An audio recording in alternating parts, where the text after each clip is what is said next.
আজকের আমাদের প্রথম প্রশ্নটি হলো লিন্টারের পুরুত্ব কত হওয়া উচিত। প্রথমে আমরা একটা আনুমানিক লিন্টারের চিত্র অঙ্কন করে নিচ্ছি। ধরে নিলাম এটা একটা আমাদের লিন্টার, আর পুরুত্ব বলতে অর্থাৎ লিন্টারের যে হাইট যেটা সেই হাইটের কথা এখানে বলা হয়েছে।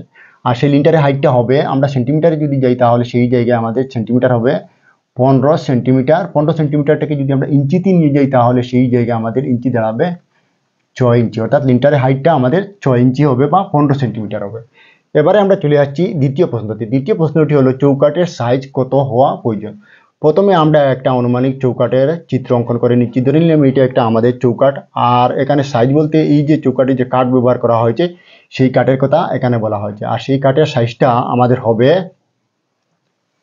সেন্টিমিটারে গেলে আমাদের সেন্টিমিটার হবে 10 সেন্টিমিটার। আর 10 সেন্টিমিটারটাকে যদি আমরা ইঞ্চিতে নিয়ে যাই তাহলে সেই জায়গায় আমাদের ইঞ্চি দাঁড়াবে প্রায় 4 ইঞ্চি। এবারে আমরা চলে আসছি 3 নম্বর প্রশ্নতে। 3 নম্বর প্রশ্নটি হলো সিঁড়ির প্রস্থ কত হওয়া উচিত। প্রথমে আমরা একটা আনুমানিক সিঁড়ির চিত্র অঙ্কন করে নিচ্ছি। ধরে নিলাম এটা একটা আমাদের সিঁড়ি। এখানে প্রস্থ বলতে এই যে সিঁড়ির যে চেপটা সেই চেপটা জায়গাটার কথা এখানে বলা হয়েছে। এখানে বিষয় দুইটি হলো, অর্থাৎ গণভবনের ক্ষেত্রে সিঁড়ির সাইজটা একই হবে, বাসভবনের ক্ষেত্রে সিঁড়ির সাইজটা কিন্তু অন্য সাইজ হবে। প্রথমে আমরা দেখে নেই বাসভবনের সাইজটা, অর্থাৎ যে সমস্ত বাড়িতে সাধারণ অবস্থায় লোকজন বসবাস করে থাকেন সেই সমস্ত বাড়ির সিঁড়ির সাইজগুলা হবে এখানে সেন্টিমিটার গেলে 90 সেন্টিমিটার হবে। 90 সেন্টিমিটারটাকে ইঞ্চিতে নিয়ে গেলে এখানে প্রায় 34 ইঞ্চি হবে। এবারে আমরা দেখে নিই গণভবন, অর্থাৎ শপিং মল, মন্দির, মসজিদ বা অন্যান্য বড় বাড়িতে যে সমস্ত সিঁড়ি তৈরি করা হয়ে থাকে সেই সমস্ত সিঁড়ির চেপটা অংশটা কতটুকু হবে। সেই জায়গায় আমাদের মিটারে গেলে 1.5 মিটার হবে। আর মিটারটাকে যদি আমরা ইঞ্চিতে নিয়ে যাই তাহলে সেই জায়গায় আমাদের ইঞ্চি দাঁড়াবে প্রায় 60 ইঞ্চি, অর্থাৎ 59 ইঞ্চি দাঁড়াবে। এবারে আমরা চলে আসছি 4 নম্বর প্রশ্নতে। 4 নম্বর প্রশ্নটি হলো প্লিন্থের উচ্চতা কত রাখা ভালো, অর্থাৎ প্লিন্থ বিমের উপরে যে গাঁথনি করা হয়ে থাকে সেই গাঁথনির কথা এখানে বলা হয়েছে। আমরা যদি সেন্টিমিটারে যাই তাহলে সেই গাঁথনি সেন্টিমিটার হবে 50 থেকে 60 সেন্টিমিটার উচ্চতা হবে। আমরা যদি ইঞ্চিতে নিয়ে যাই তাহলে 50-এর জায়গায় আমাদের হবে 20 ইঞ্চি এবং 60-এর জায়গায় আমাদের হবে 24 ইঞ্চি। কেউ আবার 20 বা 24 ইঞ্চির উপরে দিয়ে দেন, সেই জায়গায় কি হবে, যখনই মাটি ভরাট করা হয়ে থাকে তখন সেই ওয়ালের যে ক্ষমতা যেটা সেটা কিন্তু সঠিক থাকবে না, অর্থাৎ মাটির যে লোড যেটা সেটা কিন্তু ওয়াল সঠিক মতো বহন করতে পারবে না। তাই অবশ্যই 20 ইঞ্চি থেকে 24 ইঞ্চির উপরে কখনোই প্লিন্থ ওয়াল ব্যবহার করতে যাবেন না। এবারে আমরা চলে আসছি 5 নম্বর প্রশ্নতে। 5 নম্বর প্রশ্নটি হলো জানালা কত উচ্চতায় হওয়া উচিত। ধরে নিলাম এই জায়গাটা আমরা গাঁথনি করলাম, আর এই গাঁথনির উপরে এই জায়গায় আমরা জানালাটা বসাবো। আর এই যে গাঁথনি আছে গাঁথনি থেকে কতটুকু উচ্চতায় আমরা জানালাটা বসাবো।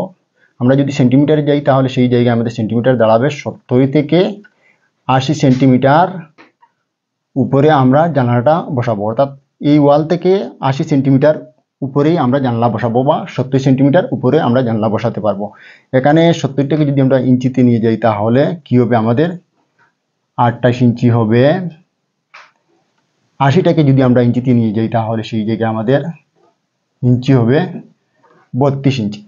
এবারে আমরা চলে যাচ্ছি 6 নম্বর প্রশ্নটি। 6 নম্বর প্রশ্নটি হলো সানশেড ও কার্নিশের মাপ কত। সানশেড বলতে ঘরে যে সমস্ত তালিয়া দেওয়া হয়ে থাকে আসবাবপত্র রাখার জন্য সেই তালিয়ার কথা এখানে বলা হয়েছে। সেই সানশেডের সাইজটা হবে সেন্টিমিটারে গেলে 30 থেকে 45 সেন্টিমিটার। আমরা যদি 30-45টাকে ইঞ্চিতে নিয়ে যাই তাহলে সেই জায়গায় ইঞ্চি দাঁড়াবে 12 ইঞ্চি থেকে 18 ইঞ্চি।